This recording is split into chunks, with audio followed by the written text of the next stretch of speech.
Iran Israel के बीच जारी जंग में दोनों ही देशों को काफी नुकसान हो रहा है।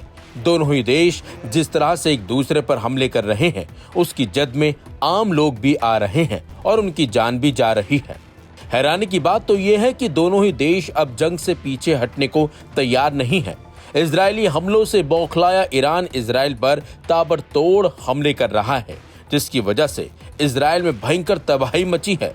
ईरान के इन हमलों और इजराइल में मची तबाही की तस्वीरें देखकर दुनिया भी हैरान है।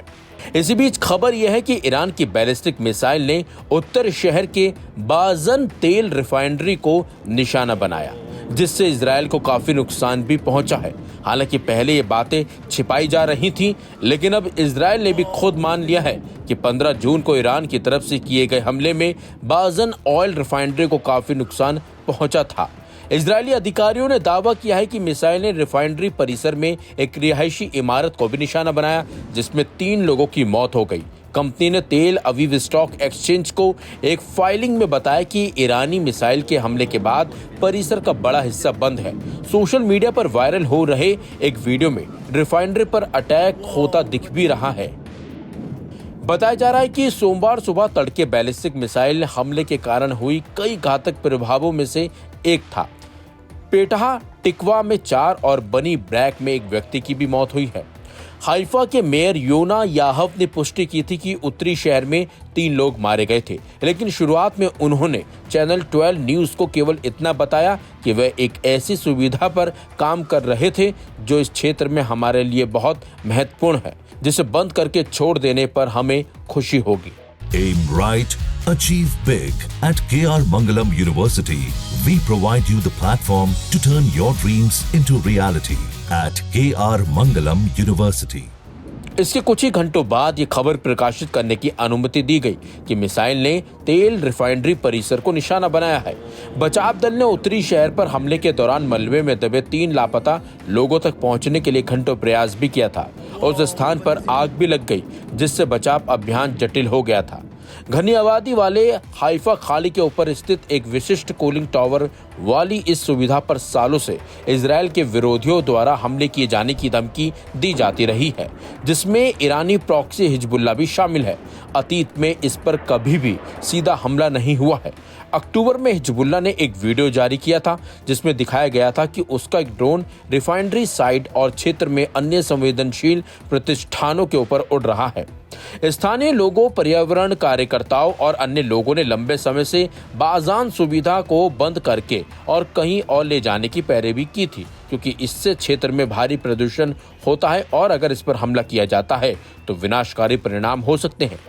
2022 में सरकार ने 2030 तक सुविधा को यहां से ट्रांसफर करने के लिए मतदान किया। साइट के आसपास के बड़े तेल टैंकों को हटाने का काम इस साल शुरू होने वाला था। स्थिति के प्रति जनता के असंतोष को व्यक्त करते हुए हाइफा के मेयर याहव ने सोमवार को आर्मी रेडियो से कहा कि सरकार को साहसी होने और इन कारखानों को आवासीय क्षेत्रों से बाहर ले जाने की आवश्यकता है। लेकिन जिस तरीके से ईरान अब हमले कर रहा है, मिसाइलें दाग रहा है इजराइल पर, वो काफी भयानक है और कहीं ना कहीं इजराइल को काफी नुकसान भी अब पहुंचने लगा है, जिसकी तमाम तस्वीरें सोशल मीडिया के साथ साथ तमाम जो मीडिया रिपोर्ट्स हैं उनमें भी सामने आ रही हैं।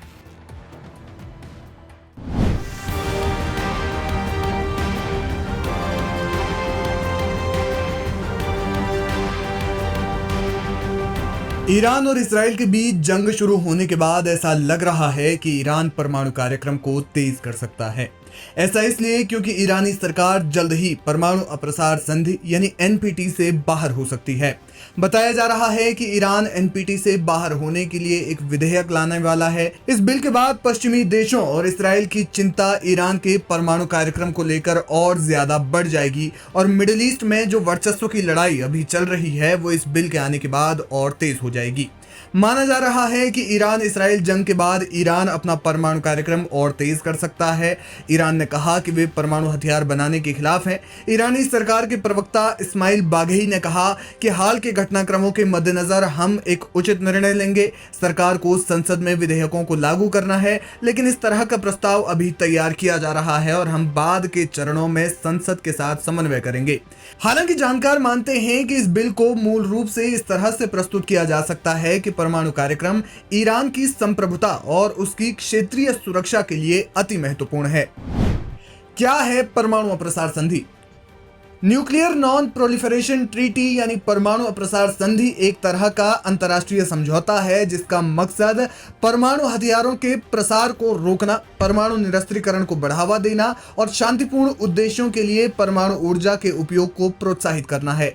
यह संधि वैश्विक परमाणु हथियार नियंत्रण और शांति बनाए रखने के लिए एक महत्वपूर्ण ढांचा है। एनपीटी की स्थापना 1 जुलाई 1968 को हुई थी और 12 मार्च 1970 को इसे लागू किया गया था। Aim right, achieve big. At KR Mangalam University, we provide you the platform to turn your dreams into reality. At KR Mangalam University. ये मूलतः 3 बिंदुओं पर काम करता है, जिसमें परमाणु हथियारों का नए देशों तक प्रसार को रोकना, परमाणु हथियार संपन्न देशों को अपने हथियारों को कम करने और अंततः खत्म करने के लिए प्रोत्साहित करना। इसके अलावा सभी देशों को शांतिपूर्ण उद्देश्यों जैसे ऊर्जा उत्पादन के लिए परमाणु प्रौद्योगिकी तक पहुंच का अधिकार देना है।